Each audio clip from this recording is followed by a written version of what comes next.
ইনবক্সে মেসেজ আসবে কিন্তু সিন হবে না, রিপ্লাই পাবে না, পরে থাকবে ওইভাবেই। কেউ কেউ হয়তো অপেক্ষায় থাকবে, এই বুঝি আসলো অনলাইনে। আবার কেউ কেউ হয়তো টেরও পাবে না, কেউ একজন নেই, কেউ একজন হারিয়ে গেছে। হঠাৎ একটা সময় কারোর হয়তো মনে পড়বে, কে জানি আর নেই।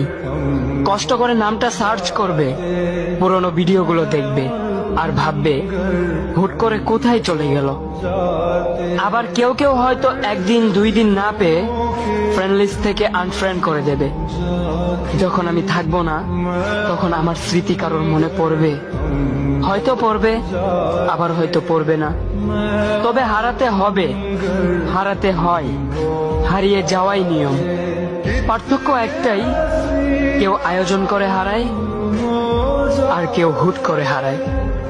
আমি না হয় হুট করে হারিয়ে যাব।